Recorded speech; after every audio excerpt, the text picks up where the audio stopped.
Good evening, everyone. Thank you for joining us tonight. It's like it's 5:30 straight up. We're going to get started since we have a quorum, and I'm sure Jeff is going to be here in a moment. Jeff has a newborn at home, and I'm sure his life is totally unpredictable. Um, so as I say, thank you for coming. This is I believe, our 12th meeting on this assignment. Met 11 times as a committee, and there was one committee of the whole meeting that was last November.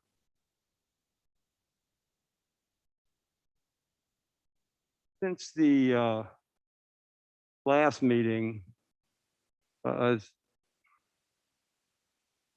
it was discussed last time, and I'm sure most people in the room are aware of, the chapter 121 has been divided into two aspects. The aspect that we addressed initially was creating a rental registration program, and that was completed in an earlier meeting, and that aspect of Chapter 121 was introduced at council this Monday. It received its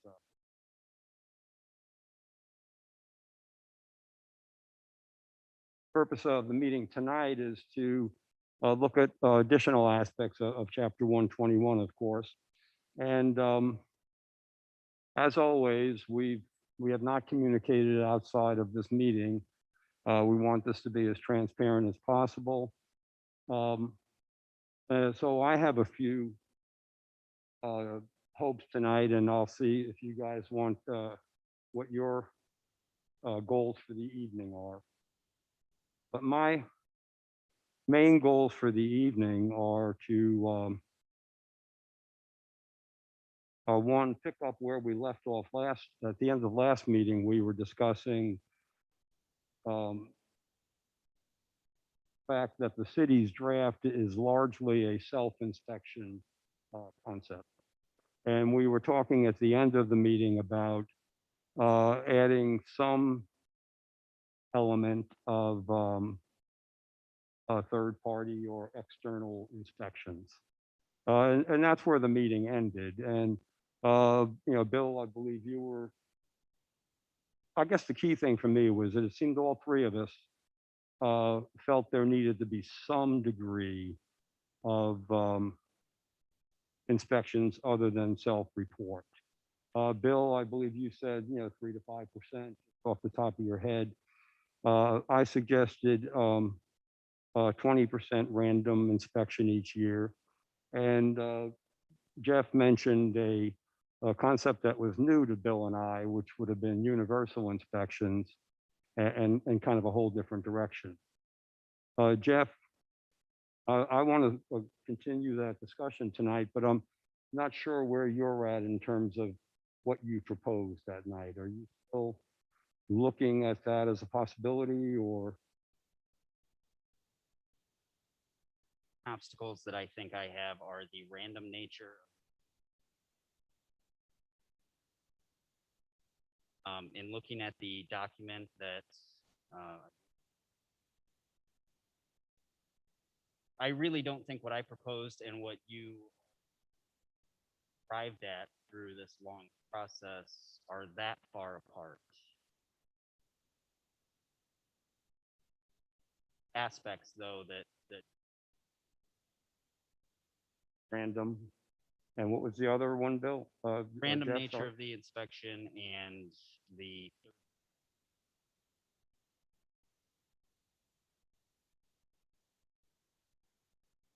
landlord as much as possible, which costs for the tenant ultimately. I believe that third-party inspections are really going.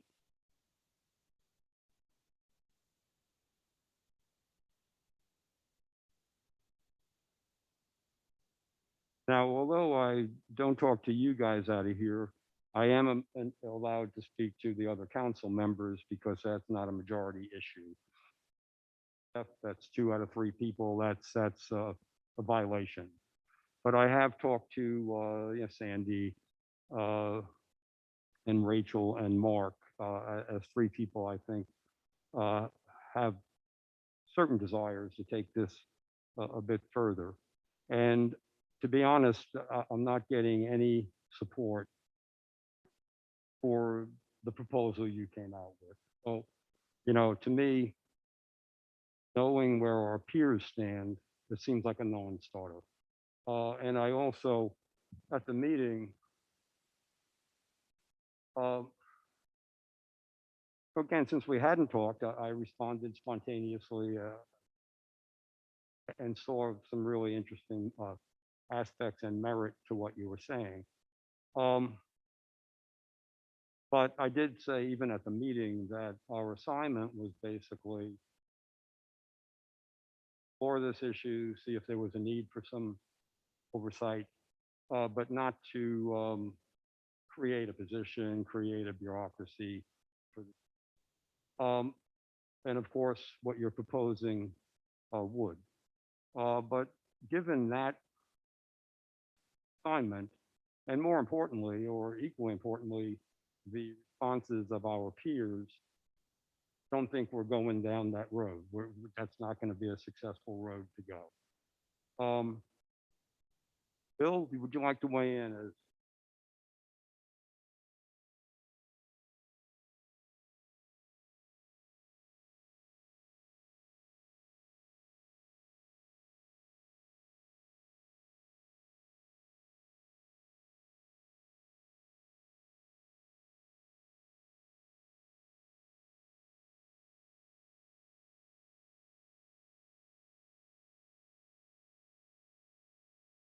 Is it now? Can you hear me now?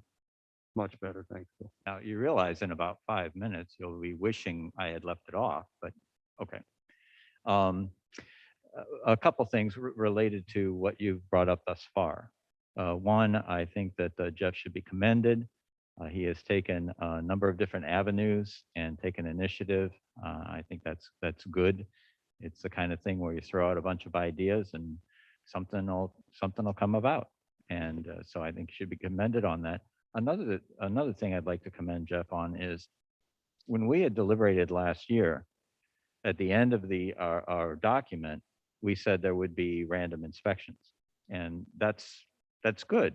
But something that prompted from what Jeff said is, what if we have a few rentals that for one reason or another we know are a problem?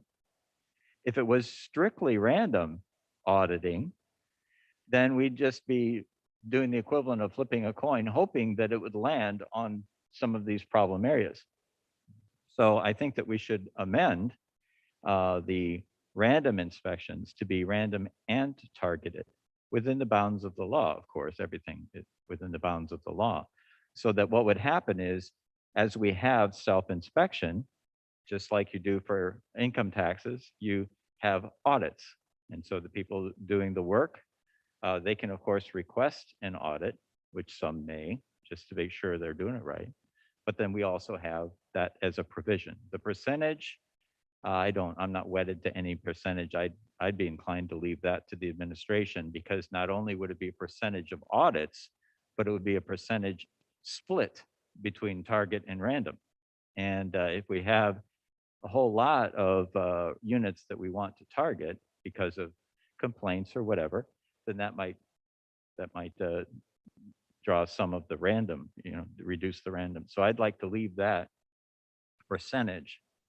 It had said in the recommendation that there would be the recommended random third-party inspections, which are limited in number, should not be burdensome and are viewed as an essential component of our recommendation. So not a huge number, because it is an audit, but to take Jeff's suggestion and just say, well, not just strictly random, have it random and targeted. So with respect to the first point that Jeff had brought up, that he had a problem with random, I think that's a very astute thing, and we can adjust it to include targeted. The second, with third party, we took a bit of effort to come to the idea of a third-party inspection that is on a city-approved list of inspectors. Now, I would probably, well, I would like to tweak it because we said it had to be a certain kind of certified inspector. And there may be more potential certifications that could be drawn from, and it may be that there's not as many certified inspectors in that particular certification that as a pool. So, but we already have the safeguard that it would be on the city's approved list. So what I would suggest is in the legislation, we take out the part that specifies that they must be with this certain certification, because we can just have the list, and it gives a broader range of a larger pool of inspectors that could work.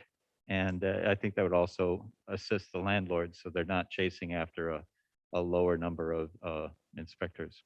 So that's just those 2 points. And there's other stuff, but I just wanted to commend Jeff and make those suggestions along the lines of what he had brought up. I appreciate the commendation. Bill. To be clear there, I have 2 challenges with the randomness of the inspections. One, I think it's not predictable. I think particularly in a market like ours where we have a few folks who own quite a few properties, if we're just giving them a list of whatever number, if we want to say 5%, that's 350 units. A list of 40 units and saying these are the ones that have third party inspect. Based on the information, the feedback that I've got, when you're looking at the cost of a third party inspection, you're talking several $100s. And if we're doing 3 or 5 or 10 or 20 or whatever percentage every year, if you start multiplying that by anywhere from $200 to $400 per third party inspection, and they are doing that every year, it's just hard for me to imagine how that would not fall into the overly burdensome, trap that you guys have set out to really try to avoid. That was my reason for trying to find a way to maybe bring as much of this in-house as possible and provide the service to people versus mandating that they go out and shop for it. And it just sounds like that is going to be a more expensive way to do it. And again, the cost is going to get passed along to the tenant. So your alternative is to charge for every unit. An annual fee, right? Yes. So For registration. So if we had the annual fee for every unit versus a targeted and random and third-party inspection, I'm not sure how those numbers work out, because for sure there would be, the larger landlords, and when I say larger landlords, I'm talking in terms of units. The larger landlords would have the $25 or whatever the amount it ends up being times the number of units. Whereas if it turns out that they get a few of the units that are chosen for one reason or another, then they would have that fee. And of course, it would depend on the luck of the draw. But I wouldn't say that it's necessarily going to offset it. Plus, what it does is it also adds to and bureaucracy, et cetera. So there's pluses and minuses, and I land on the third party because that way we do have a chance, depending on the volume, we do have a chance of it not being too burdensome. And some of them have inspections done anyway. I'm not confident that the inspections that they have done would necessarily fulfill whatever our checklist ends up being. But that's to be determined. I think that whatever checklist we adopt should be off of the checklists that are already existing. About how to make our program conform to what they are already doing, and maybe we add a few extra things to what's already being done. Some like to see that's not already being did in the inspections that are being completed. The other the other prong of the random inspections that I'm not really crazy about is the lack of predictability. With the $25 registration fee, well, I'm not, I think that there is a lot of room here to find something that is not going to overburden anybody. I think that an annual fee that is a set amount would be the best way to do that. I mean, what we're looking at here is essentially self-inspection. I've spent a decent amount of time in the last week or so, especially reaching out or trying to reach out to some of our larger property owners and go through some of the points here. And, again, grounded in the document that you guys put together, I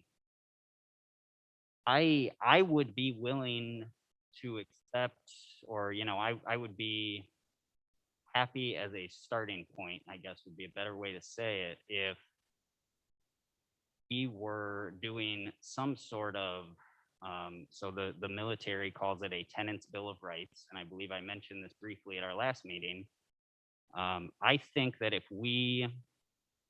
I would be willing to reconsider any inspection aspect if we were able to ensure, if we could guarantee that each tenant was made aware of the resources that are available to them. And, you guys refer to it as a checklist in here, whatever that inspection form looks like. I'm talking about the same thing when it comes to that, maybe just different terminology. Something that the tenant receives, though, with the contact information and the various entities that they can call if they suspect any, whether it is working equipment and fixtures, adequate heating, habitability issues, the right to escrow their rent, things that are already established in landlord tenant law. I mean, I would be willing to, given the choice between, if we are looking at random inspections, some sort of random third party inspections, I guess, I think that a better way to approach it might even be really making sure that the education component is ramped up, and the inspection would kick in the minute any of those rights were violated, the minute we got a complaint, which is that is certainly not where I started. But if we can guarantee that everybody has that information, and if we were, so what you call it in here is the neighborhood enhancement. It looks like we did not, or you guys did not get around to talking about how to fund that, financing, fees, that sort of thing. If we were able to pair that, though, the mandatory disclosure at the point of lease signing, every tenant, they sign the bottom of it so that everybody can say you were aware, you knew that these were your rights and these are the resources. If we were able to pair that with some sort of neighborhood enhancement fund that reinvest, ensured that we were able to reinvest in some of these neighborhoods, I mean, I think that would be a good incremental approach. Again, is not where I started. That is pretty far off of where I was at our last meeting. But, you sit down and talk with a lot of these property owners, and these are folks who have made significant investments in our community. It's very easy to demonize and, us versus them, and, dig our heels in, particularly in discussions like this. But you talk to these folks and they really they're looking for ways to give back to the community and bring more people to Bowling Green and improve our city's image. So I'm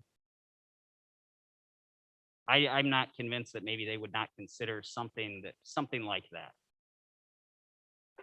Fair. With, but Jeff said, first of all, I think everyone should realize that council for a few months, long enough for him to probably wonder at times what he did. But been studying this for a long time, and so Jeff was at a disadvantage going in, and we're at a really good place. And in terms of the tenant's bill of rights, I think that however that's done, maybe it's something as simple as a card that's or a website that instead of taking all the paper and making sure there's copies made, have on a form that is signed by the tenants, the website that has all this information. I think that would work well. And it does, as Jeff mentioned, it does dovetail very well with the recommendations that we had last year. One of the major components of this whole effort was the need for communication, communication between tenants and landlord and tenants, tenants and former tenants and future tenants. And so the idea of having on whatever form, first of all, to have the form signed by the tenants, that's something that we had talked about before, and it hasn't necessarily made it to the legislation, but if we make it part of the checklist, then that's good. And then as they sign it, and hopefully they would get a copy, that they would have that website that gives them all the options that they have, again, with the goal of communication. And what that should do, and I think Jeff alluded to it, is that should, in a sense, have another level of inspection. But what I mean by that is that the tenants would also be a uh, um, a body or an organization or a group that would do some inspection on their own, in the sense that if they see something that's not quite right, then they know where to, they know that they can communicate it, and that they would communicate it. So that would relieve some pressure. And in terms of the targeted versus random, I think we've pretty well addressed that. So that's good. I really appreciate that perspective. One thing I think we have to decide pretty quickly, Mr. Chair, is we basically have two options. And of course, to be complete, I could make three options. And the third one is anything I hadn't thought of. But the two options are basically, do we have everybody on the list? This is option A. Everybody on the list, every unit is in the mandatory independent inspection. We'll say third party or independent inspection. And then as the track record is established, they are moved to the checklist, self-inspection checklist. That's option A. Option B is flip it. Option B is everybody starts off on the self-inspection list or bin or category. And as stuff happens, they may lose their right to be on that and move to the independent third party inspections. And I think that option A or option B, or like I said, if it's not A or B, I guess it must be C. I think that's something that we need to nail down, because this legislation, as was presented to us and as we've made some changes to it, can be fashioned either of those two ways. And there's advantages and disadvantages with both ways. But I think we have to really put that to bed before we go any further with what's left. Well, and I guess again, I would just stress that I really think the neighborhood enhancement fund that you guys included in here would be a very important component of that, for me at least. And that would be giving property owners access to funds, whether that was through low interest loans or matching grants, some combination of the two. I think proactive enforcement would also be important. And, I think I mentioned $25 per year at our last meeting. I don't think there's any reason to make it any higher than that. I think that would allow us to get all of those things done, and not not only would we be ensuring self-inspection and guaranteeing that every renter in the city of Bowling Green is aware of their rights as a renter, we would also be guaranteeing that we are investing in our neighborhoods. So that's a really important component for me. I I can want appreciate to really improve the housing, and I think that that is a necessary component. that. That recommendation was something that Mike Marsh had come up with, and we included it in our summary report. And just to let you know, as I mentioned at our previous Community Improvement Committee meeting, I did attach the legislation and send it on to the administration for introduction. And what they wanted to do is there's some financing aspect of it and how it may fold into some of the other funds. So they're studying it right now. So just to let you know, it's been sent to the administration and they're trying to see how that all can work together. For that, because I'm not seeing in the draft that we've got here. I mean, there seems to be a real disconnect between the report that you drafted here and the legislation we were given, and that disconnect seems to, well, the Housing Commission, which I think would be a thing to explore, but also the funding for that. Are we carving that out of our existing budget? Yeah, the funding aspect was not addressed and was not assumed that it would be through any fees. The mechanism, as was envisioned by Mike, had a separate funding source. I don't recall what the source was. Probably doesn't matter because the administration will figure out how to fit it in with the way that we're doing grants now and utilizing our community development block grant monies and so forth. So I'm confident that it's moving down the track it needs to move down to have it all work together.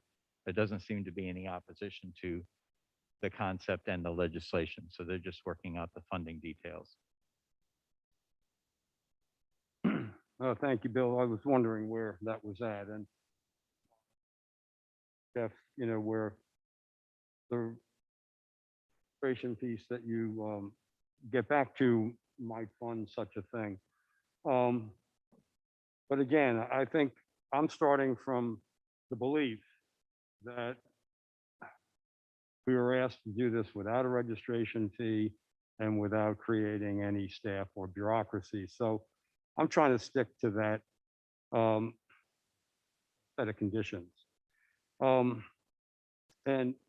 I was struck last time by the less cost to registration fee. But when you think of the numbers of properties some folks have, I think that fee would be pretty large.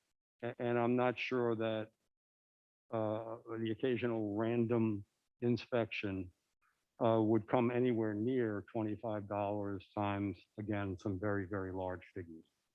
And I want to say, I've heard words like us versus them, demonize. This is not about us versus them, demonization. This is about responding to observation. We have a town that's declining. We've had 2 consultants look at our town and reach that conclusion. Consultants that we paid large sums of money to. So, I've been here a long time. Other people have been here even longer, and they have seen a decline in their property values and their neighborhoods. So again, it's not about demonizing, it's about joining the world of oversight and starting to regulate this a bit. So, I think what, speaking of now is what we've heard from consultants. In May, I'll have been on this job 16 years, and no one's ever said to me, the town's looking really swell, John, it just hasn't happened. No one's ever said to me, it looks better than when you started 16 years ago. This is, what we're dealing with. And, again, not to demonize, but to state with concern that consultants believe we're on a bad slope, and the longer this goes on, that we don't begin to address it, the worse for really everyone involved. So, I think, what I'd like to remind us is the realities of the assignment, and therefore look at the, uh, if, if we can move along some type of recommendation to the full council that we have random and targeted audits to exceed number we could either decide tonight or let the full council decide. But, I think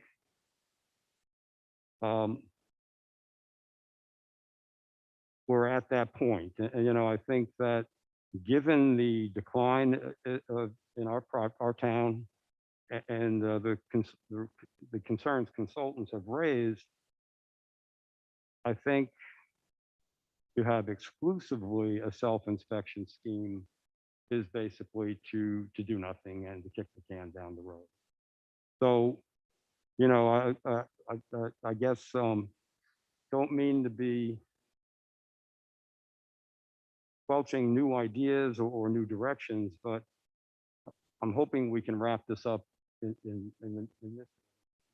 Well, frankly, we'll need another meeting for a checklist, but I think it's time to make a decision and pick a course. One that we know is not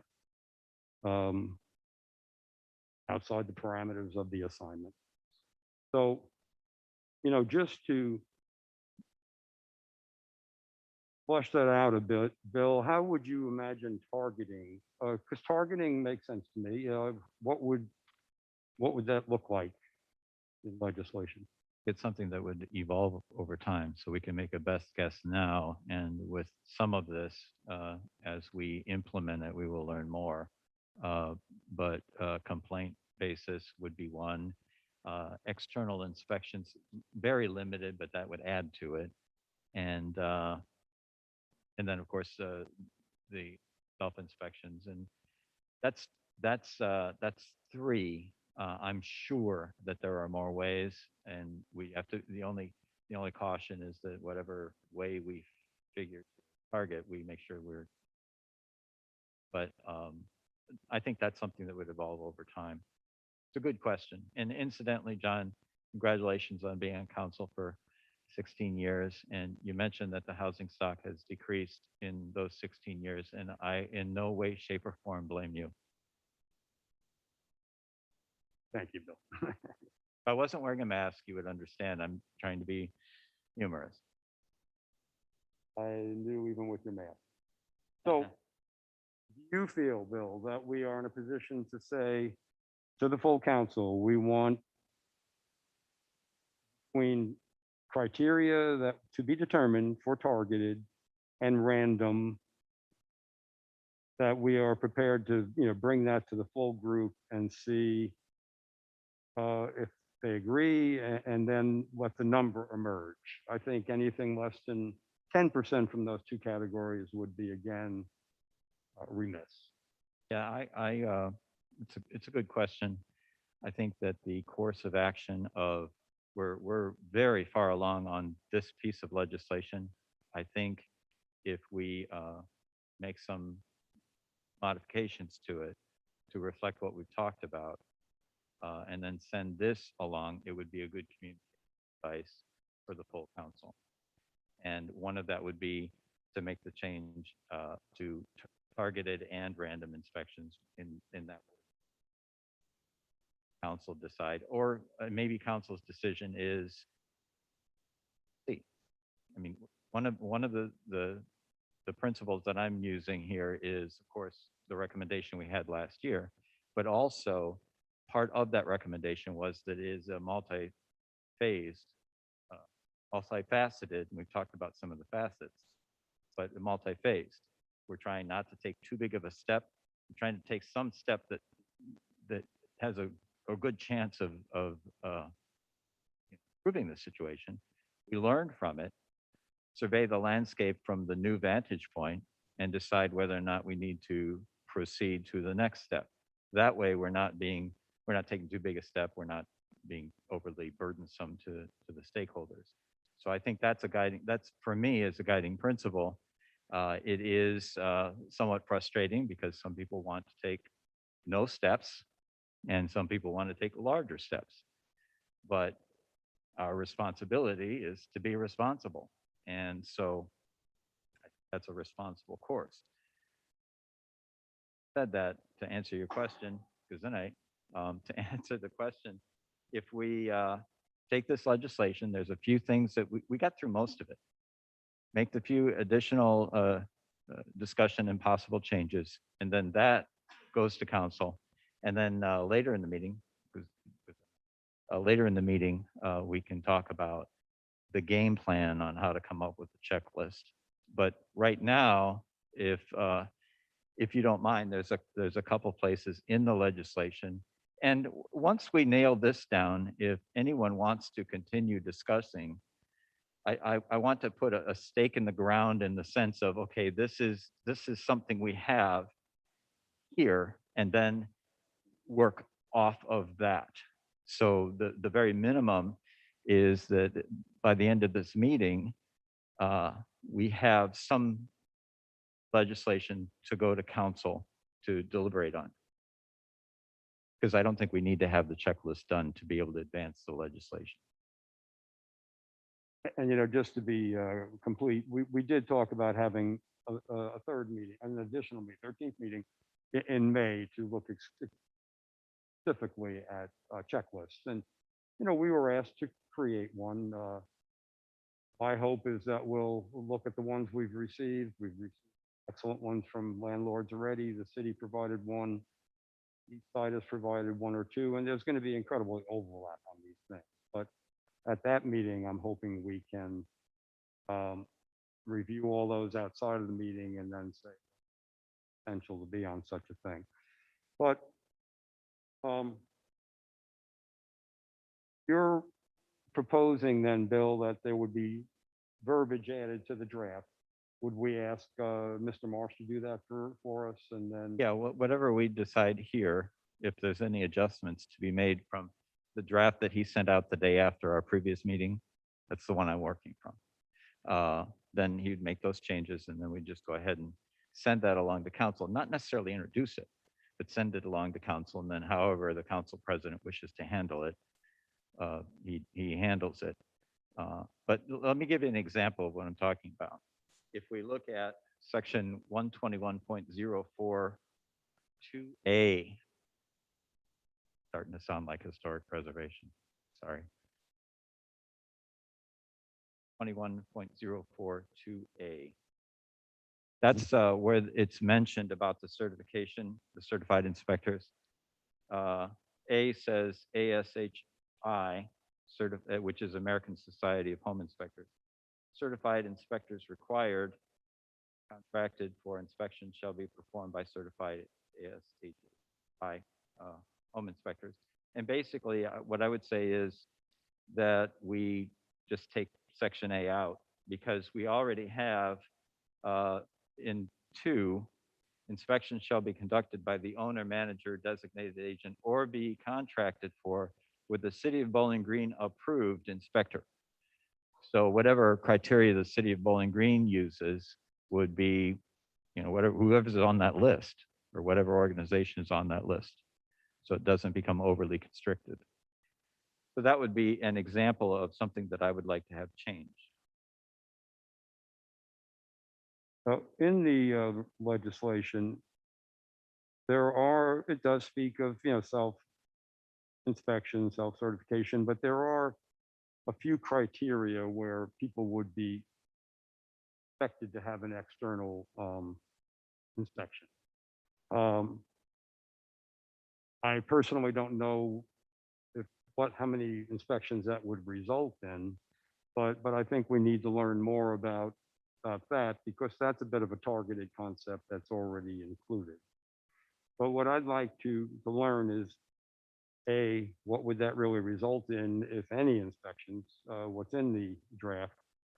And looking at that as a starting concept of targeting, then what I would think would be a balanced way to look at this is between the targeted criteria there and perhaps added to, and a random component, there will be no more than 10% inspections in a given year.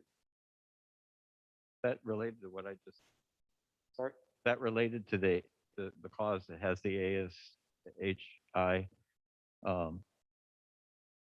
No, Bill, I wasn't, no, I was actually going off on a tangent, but. Oh, okay, good. I mean, all right. I was having trouble. So you're finding having a the- hard time hearing me, are Yeah, you? that's good. I mean, it's good. I just was wondering if we could nail this down and then go on to the next part. I see. Okay, so, yeah, sorry, yeah, I thought you were just using that as an example. But yeah, I don't, I think if there are other inspectors out there that meet the city's expectations of the ASHI inspectors, we can certainly broaden that. I don't pretend to know what that stands for, Bill. I kind of work by acronyms. So I've called them the ASHI inspectors is what I've come up with. Well, I would imagine yeah. they're called a number of things. Yeah, the only reason I know that it's American Society of Home Inspectors is because it says American Society of Home Inspectors. And that's all I know. Other than I did talk with a landlord last week who mentioned that there's a more restricted pool of if that's a requirement. And I'm thinking, you know what, why, if we already, like I said, I've said it twice already, if we already have what would be an approved list, then we don't need to further restrict it. So that's the rationale. I would certainly agree, Bill. Jeff, do you have any thoughts on where we're heading or what we've been saying? Yeah, I mean, we're random targeted third-party inspection. Party, correct? Would be the Yes, aspect of that. I believe At that, po- registering each property, it would be about the same cost. well, at $25 a year, it'd take 20 years for landlord to accumulate $500 in costs, which would be about one inspection. So I mean, we could do that math, but if it sounds like where the committee is heading though is random targeted third-party inspections. Provided that's the direction you guys want to go, I think letting the administration establish, it's hard for me to believe that any list they established would not contain certified inspectors, I guess. So Yeah, I think Bill is just speaking to, they might not be this ASHI, and I don't know, And you I know, don't maybe that's the pretend to know. gold standard, or that's just what enough with home inspection industry to favor making it more flexible. yeah, and I think well, we're all in agreement on that. But let me just make sure I understand, Jeff. When you say $25, it's per unit. Some people have 500 units. That's a big number. Well, I mean, each unit is going to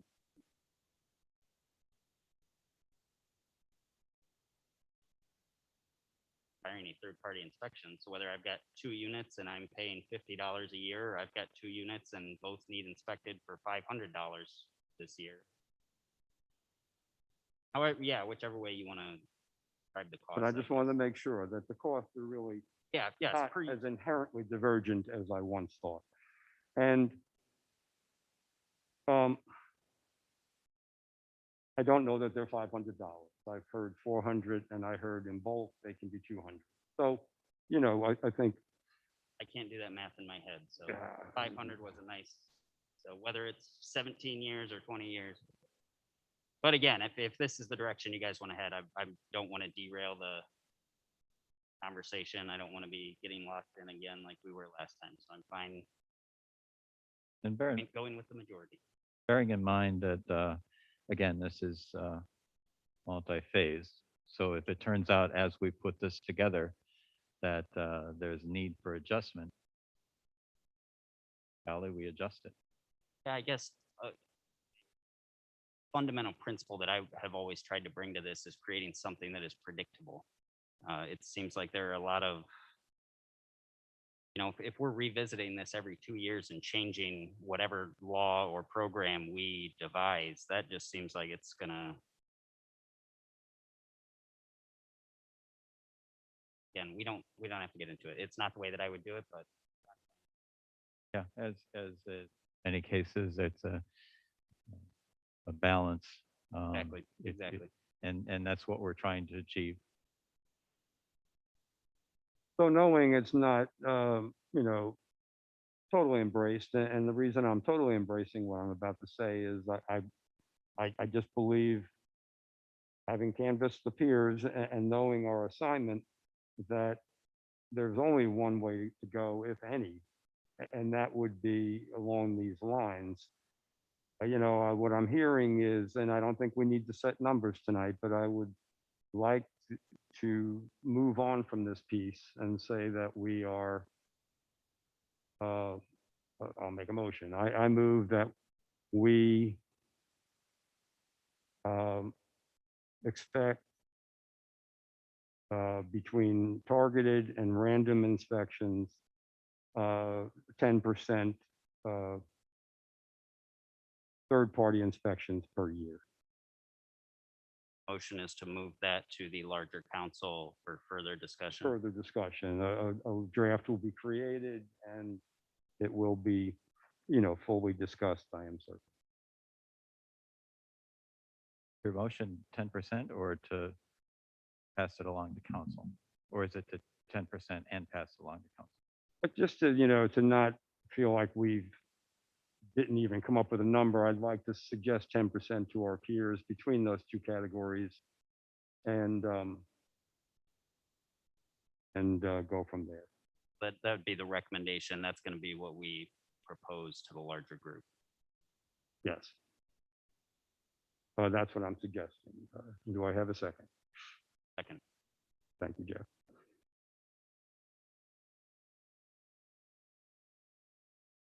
All in favor, please say aye. Aye. Aye. Opposed, same sign? Always wondered about that. It says opposed, same sign, which means you're supposed to say aye, but you're opposed. I would think it would be nay. It's bothered me for years.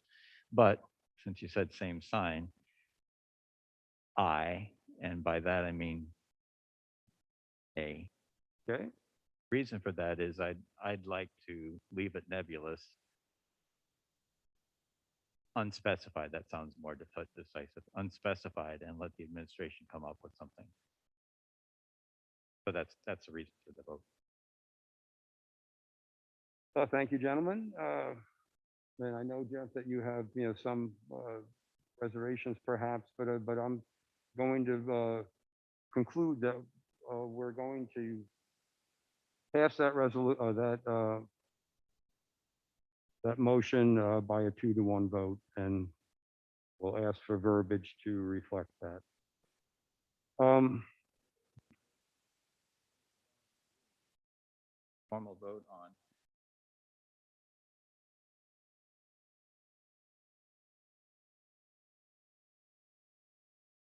Yes, Jeff. I make that. Bill, sorry, would you like to make a motion on that, or just a?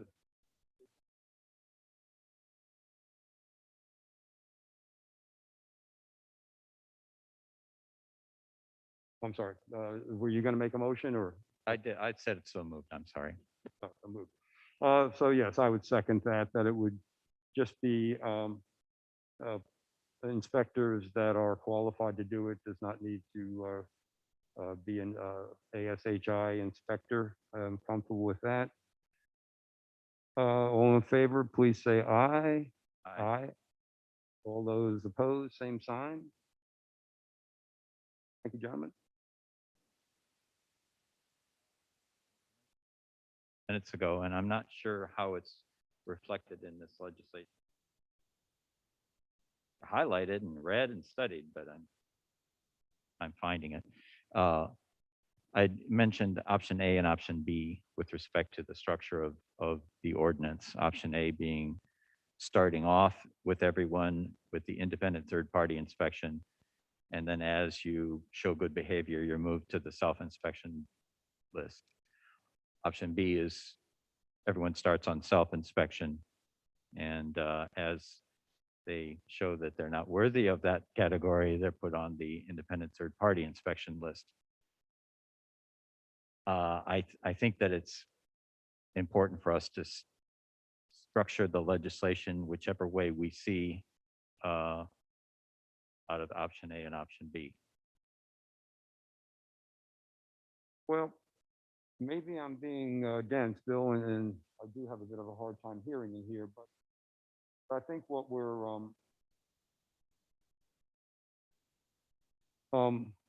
revising, the draft that exists, of course, with its expectations of everybody doing self inspection, self-certification.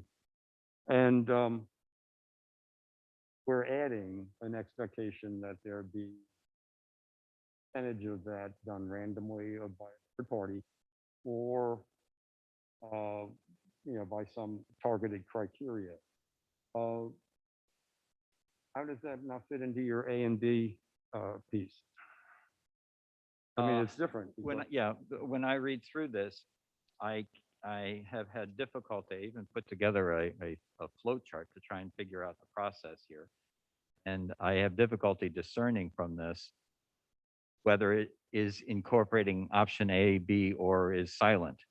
And for example, if section 121.05 self-certification inspection program, A rental housing property shall be approved for self-certification inspection if all of the following circumstances exist. And there were three. One, after the last inspection conducted pursuant to this chapter, the planning director determines that either no violations exist on the property or the violations identified were abated within 30 days.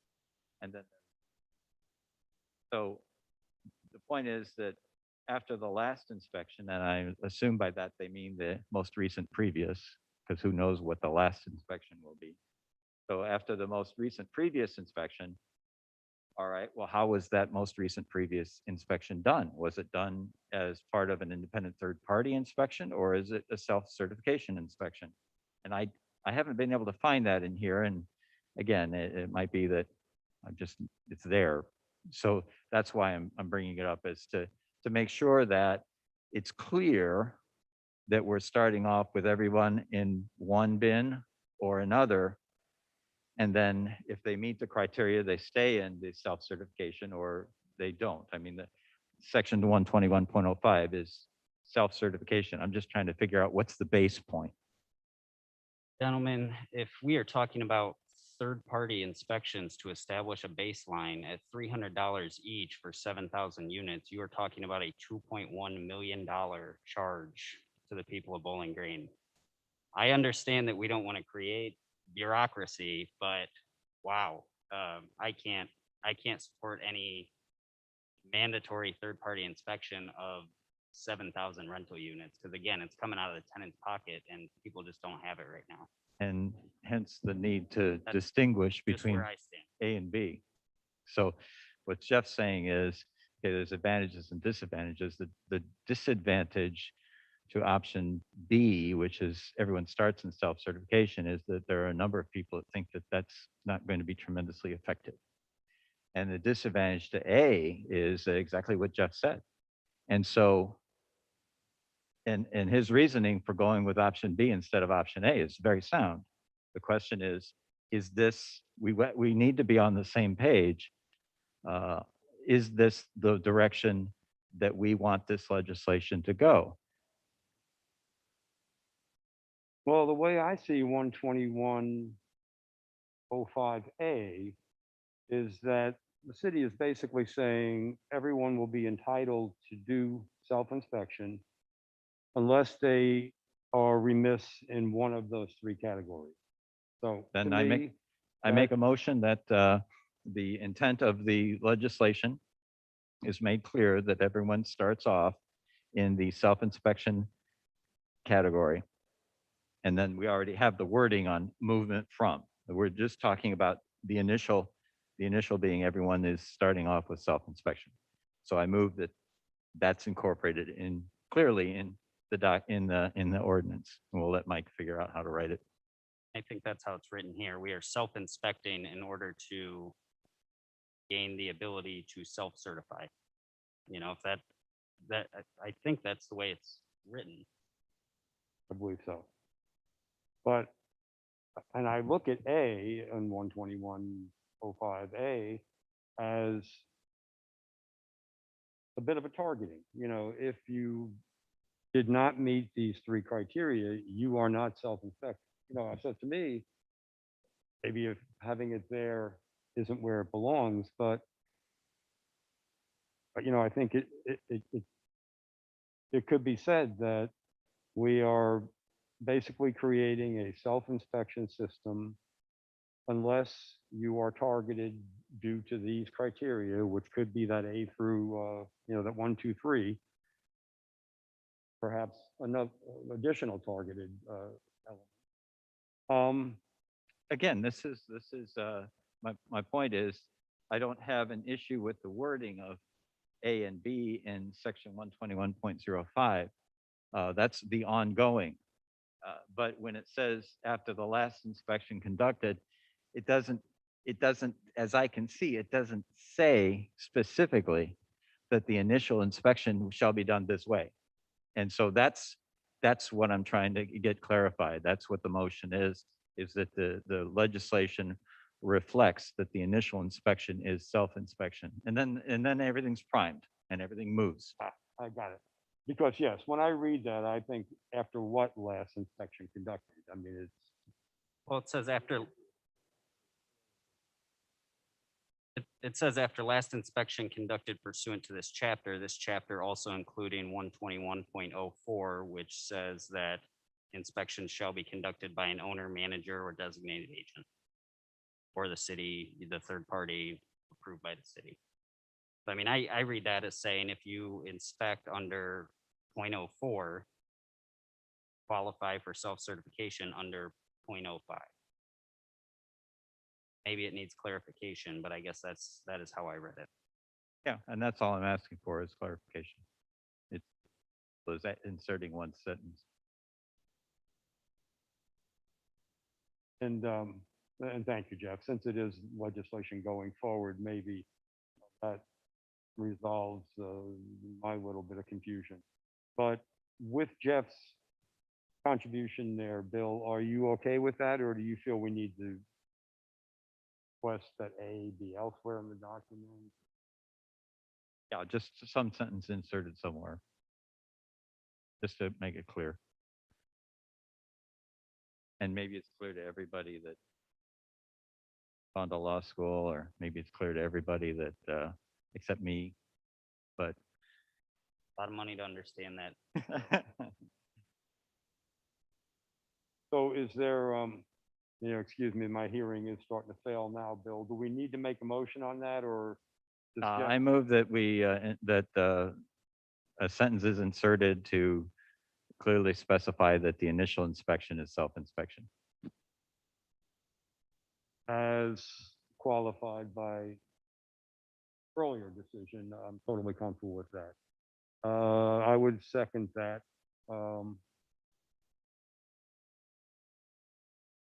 All those in favor, please say aye. Aye. Those opposed, same sign. Thank you, gentlemen.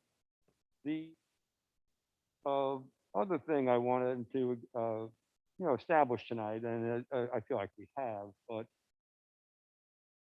Oh, but I'm sorry, Mr. Chair, off on your.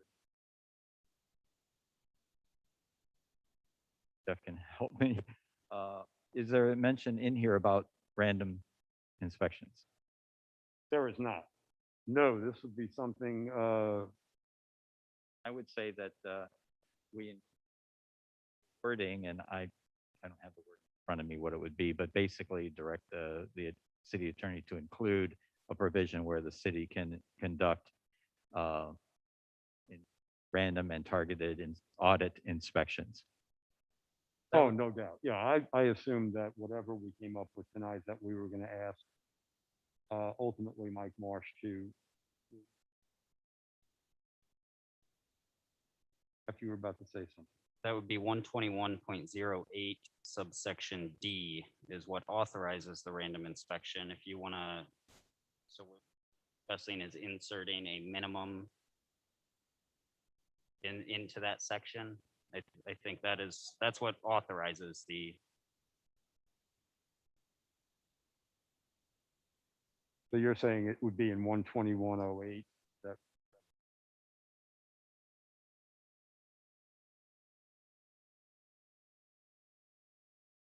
Back to random. or at this time, you're saying, Bill? No, Time that's, is- Okay, so it's silent on what kind of inspections. It's just saying that the city can initiate the inspection.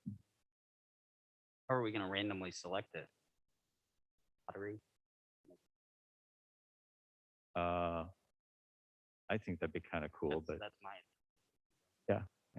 you're more successful than I. But the point is that if it had mentioned random only, I would want to make sure that it said random and targeted. If it's silent on random, then maybe we don't need to say anything about it. what was that second part, Bill? If it's silent on random, then maybe we don't have to say anything about it. It says, owners of rental units may be requested to provide access and entry into their rental units to the zoning inspector at all reasonable times. I still think that it would be good to have some mention of some audit of the self-certification and for that matter, any certification. So maybe just adding some wording that says the city has the right to audit the results by either targeted and or random selection of units to be inspected. Not necessarily by the city, but that the units would be inspected. has the right or the city has the responsibility? Because what I've been hearing is that the city has a responsibility to inspect or audit or have audited a minimum number. Want to say the city is able to, or the city is required to do that? I would say able. That's a pretty significant deviation, I think, from,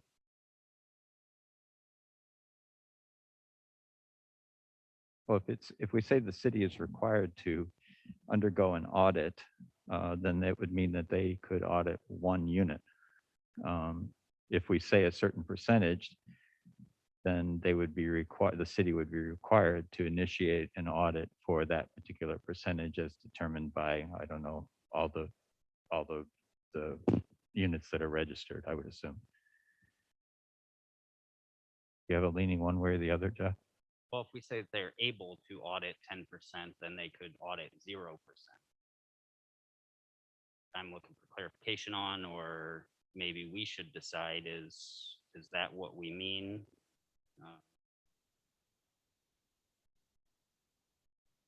Thank you. Yeah, I would, And for you, gentlemen, we're into uncharted territory here for me. I'm far out of my comfort zone, so. well, it's,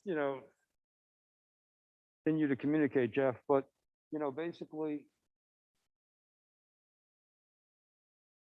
happening in 60 or 70 cities in Ohio, and they found a way to do this, and they found a way to do it at greater speed than 10% a year. And, basically, uh, I think a college town that hasn't done it, we've been remiss. So I would say, of the words that we're, now parsing, I would go with able.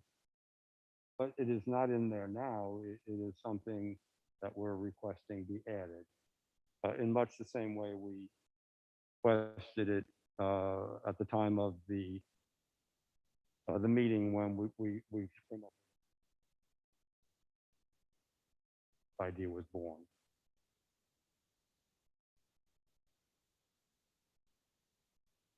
So if we include the word able and ask Mr. Marsh to work with that, does that solve that issue?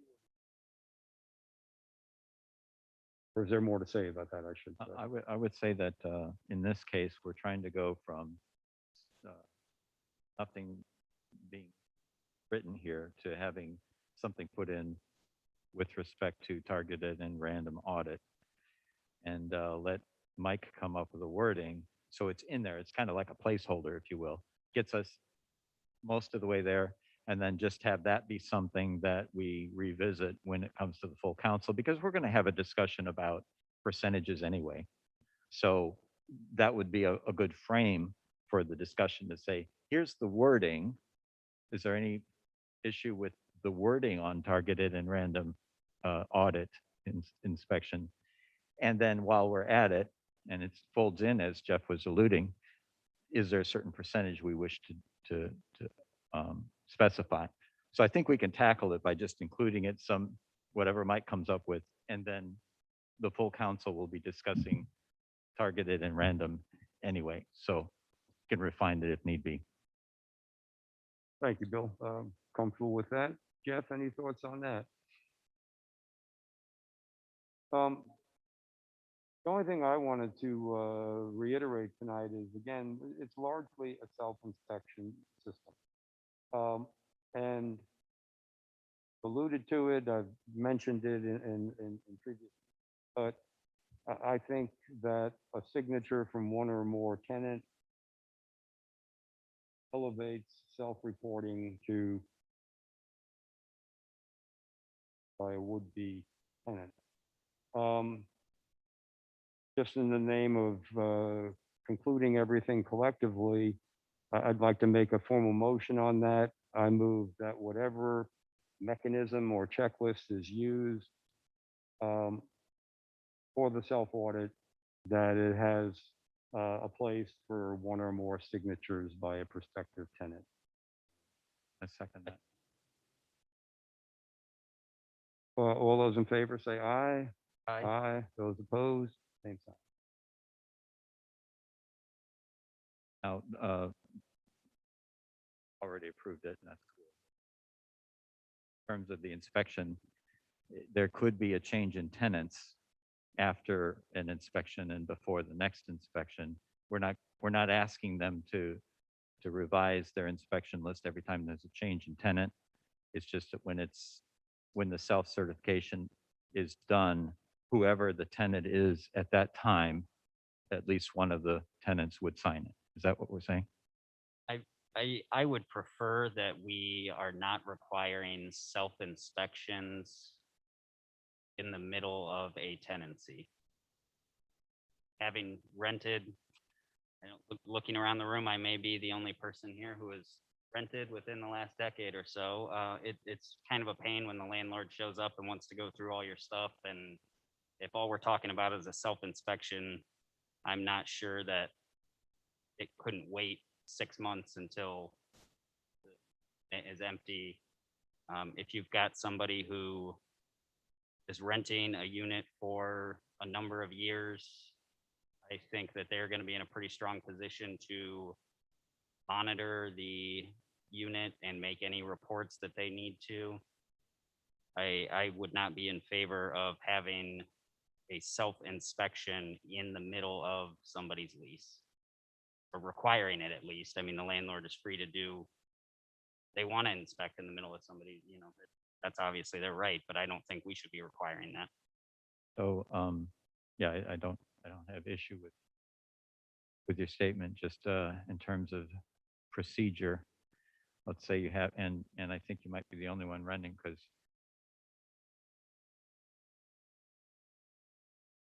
room right now.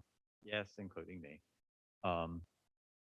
Anyway, my point is that let's say we've got a unit, and there's someone renting it right now. They've rented it the last 3 years. They're probably going to rent it the next 3 years. We're not going. Are we going to wait until there's a changeover to then inspect that unit? I would say yes. Yeah. So when we have deadlines for the initial inspection, because for most of the units, I would think for most of the units, when we have that deadline, there's someone living in it. So do they wait for the initial inspection, do they wait till it's vacant, or do they go ahead and have the initial inspection while somebody's there? Well, I mean, that's something to consider. I think in our legislation here, we've set maybe a December 31st deadline. Huh? To me, it makes more sense to do that, maybe May 31st. You know, somewhere July 1st, when I would venture a guess there would be more units turning over. I mean, that's a good question, though. Are we going to expect everybody to go in and self-inspect over the next 6 months? Maybe that's what you guys are envisioning. I don't know. Certainly something we should Yeah, discuss and yeah, that's finalize, I think. point, But because inspection filed in the first year between June 1st, 2022 and October 1st, 2022. Of each year. So that gives a pretty good window that does include the summer. And bear in mind that for many landlords, the busiest time is the summer because they've got renters moving out, they've got to make improvements, repairs, clean, and prep, and then the new rent it. So it's a busy time, but the window of June 1st, October 1st. But my question is more, and it's something to discuss, but my question is more, okay, between June 1st and October 1st, is there a tenant that is still there? And if we wait, option A or option one is we say, well, wait till there's a vacancy and then do the self-inspection, in which case there's some units that may not be inspected until 2030. Option two is for this initial inspection, we're going to, you got to have it inspected between June 1st and October 1st of 2022. And then option 2A is every year or every 2 years or every 3 years, some set time, whether it's vacant or not. Option 2B is, okay, after you got the first inspection, you can wait till there's a vacancy to have a subsequent inspection. So the question is to be or not to be. I think practically speaking, most of the talking about, I think, are more short term, meaning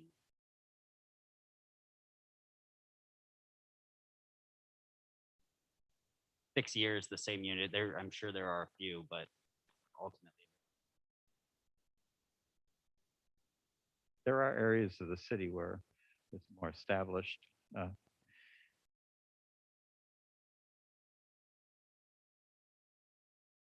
the city's draft basically, the dates are gonna, well, I guess these dates. But it says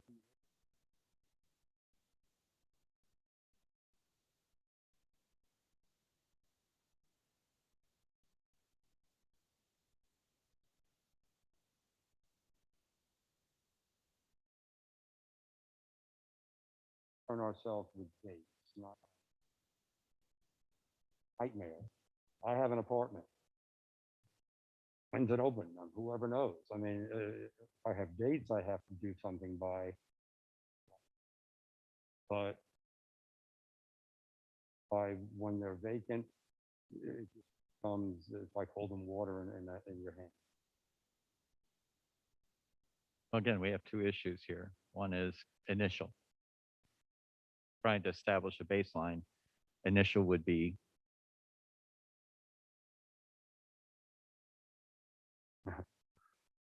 What's that, Bill? case setting you straight or me?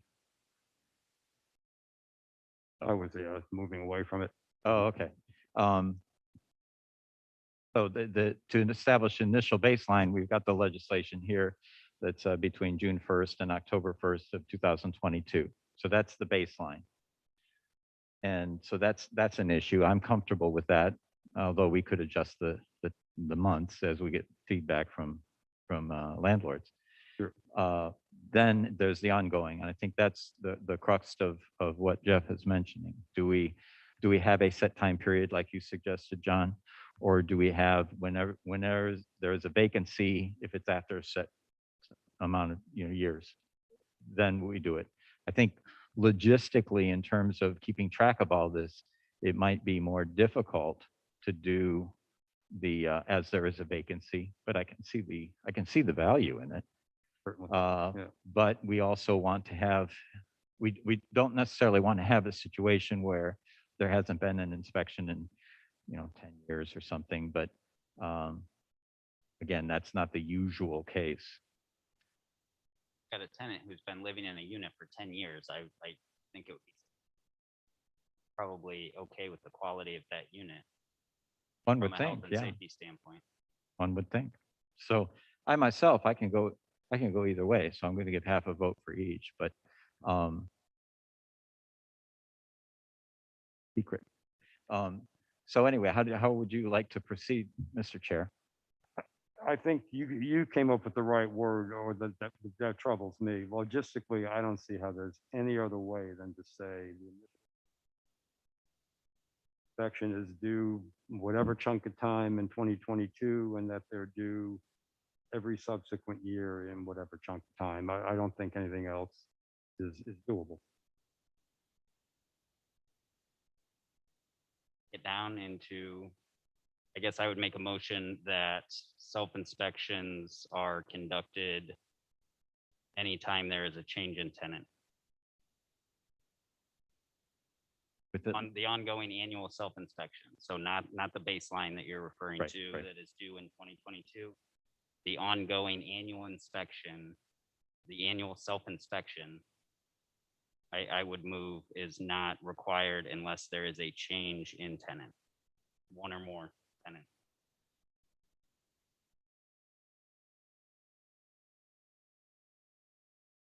question, Jeff.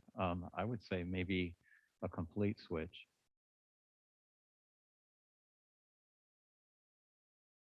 Okay, yeah, so I would move that the annual self-inspections are not conducted unless there is a turnover in tenants. And however we want to draft that, I think if I could, there hasn't been a second yet, but with some sort of a caveat that regardless within like 3 years, not wedded to the 3 years, but something so that there is some refreshing of it from time to time. And again, it may not affect that many people, but just so that at some point there would be a refreshing of that. So what it would do is it would grant relief, as you're mentioning, it would grant relief for those that are steady, but still at some point, and again, I don't know if it's 3 years, 5 years, that whatever would be consistent with what we have here. Just say, regardless, so the earlier of 3 years or a change in tenants. That would be the motion. I'll second that. All those in favor say aye. Aye. Aye. All those opposed, same sign. Gentlemen.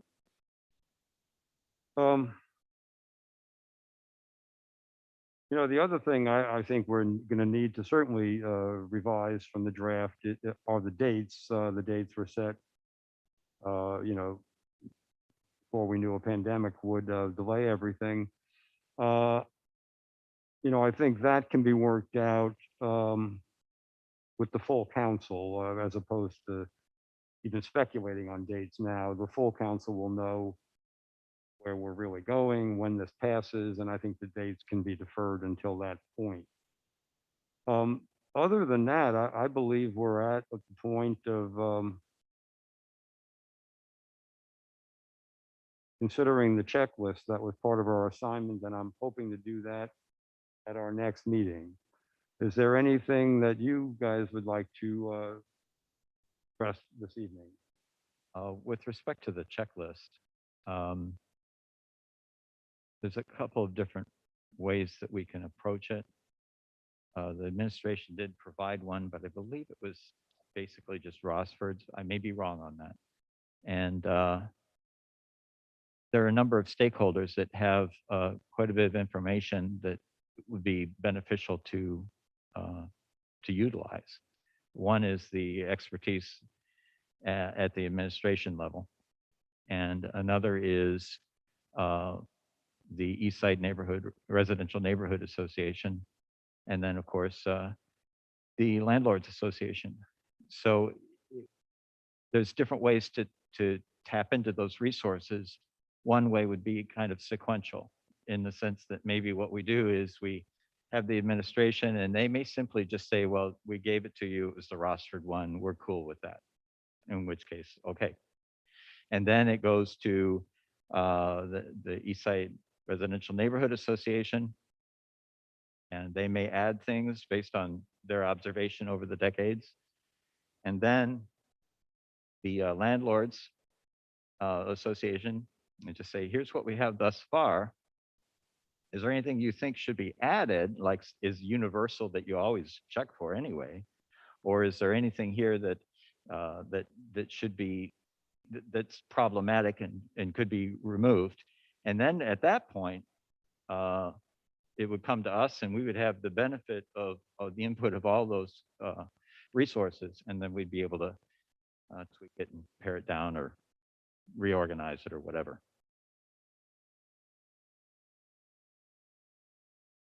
So to make sure I know what you're saying, Bill, we would route the drafts that we receive from the administration to the other interested stakeholders. Yeah, I think it's sequential instead of like instead of concurrent, where first of all we go back to the administration and say, okay, do we have this right that you want, that what you submitted before is what you want, and that gives them the opportunity to revisit it and maybe refine it. And if they don't, then that's fine too. I just want to give them the opportunity.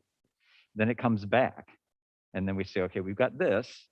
Now send it to the East Side Residential Is it residential neighborhood or neighborhood residential? I always get that mixed up. Oh, I'm not the only one. Okay, so anyway, when I'm sure I know. but- yeah, I'm sure I know it too, frequently, but not all the time.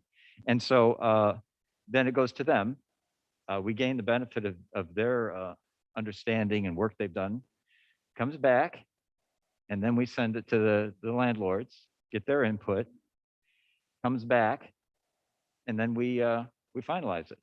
We have the luxury of some time, because yes, we're going to move this legislation along, and we do need a checklist. But if these times are reasonable, I mean, we've got June 1st till I would opt more toward the end of the year, but we have some time there. So we can take the time to come up with a checklist by utilizing all these different resources.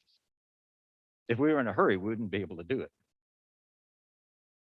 Well, I don't know that we're not in a hurry. I mean, I think we've been, doing this since January of last year. So, I'm kind of anxious to, Well, for closure, just myself. the degree of how hurried you may be isn't dependent on when a process started.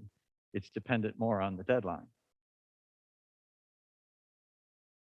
Well, let me just see how it jives with the dates we've been offered for our next meeting, and see if you think all those steps can occur Oh, I'm sure they between can't. now and then. They can't. I mean, Sure we're they talking, can. no, you have the administration, which may take 5 minutes or 3 weeks. It depends on what they're going to do with it. And then we take it to the neighborhood association. That's how I took care of it. And then they look it over and come back to us. And then we take it to the landlords, and they probably would have like, a monthly meeting or something like that. So it would take more time than between now and whenever our next meeting is, unless we postpone the meeting for some time. But the end result is we've got all the stakeholders involved. We've been able to have the different parties involved reviewed by a different party, and we should come up with a very good list. So these are subject to change, but, we had Kay see possible final meeting dates, and she suggested May 4th, which I know doesn't work for yourself. Right. May 6th and May 13th. I know those latter two dates work for me. Do We you could think just if as we went with the easily 13th say, What's that? we could just as easily say, hey, Kay, what dates are open in September? No, we can't, Bill. No, Really? we can't. I bet Kay has a calendar. No, I strongly disagree with that. No. Kay, do you have a calendar at the office? Yeah, okay. I think, does the 13th work for you, Jeff? Bill work is good every night but the 4th. I think we should go with the 13th. We know we have the room, we have the momentum, for September. I'm not even gonna entertain. And I think we should implement that process, Bill. But I think on the 13th, we should get closure on whatever we have and whatever we've received by that date.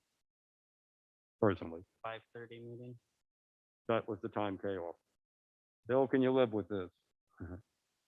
That pretty much eliminates the sequential aspect of what we're doing, because I can't see how that would all get done within 2.5 weeks or whatever. We may have to go with concurrent, which isn't as good. So we're in meeting a somewhat arbitrary deadline, we're sacrificing thoroughness. Well, welcome to every decision ever made. And so if we can have the administration get something together, again, it could be 5 minutes or however long it takes them. And then once that's done, send it to both the neighborhood association as well as the landlords association for input. Then what we have is we have neighborhood association that's looked into the administration's proposal, and the landlords has looked into the administration's proposal, and then we'll just have to reconcile what feedback we get. So it's an alternative way of doing it. Yeah, thanks for being flexible, Bill. But I think that's, 13th is a bit out, so I think if we ask the administration if they have that readily available, and I trust they do, to route it to us, and then, I can route it to the other two parties. I'll route it to Steve Green and Rose Hess for distribution. And, I think everyone is pretty interested in this, and I'll be surprised if we don't have feedback before May 13th. Sounds like an okay way to proceed, gentlemen. Excellent. Okay, well then, our next meeting will be May 13th at 5:30. MK will use this site, of course, and that's what we're at.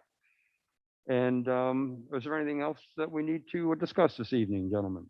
One thing with procedure, and that is we've given the feedback to the city attorney. He'll make adjustments. And should he send that back to us or for our review to see if, everything is in sync?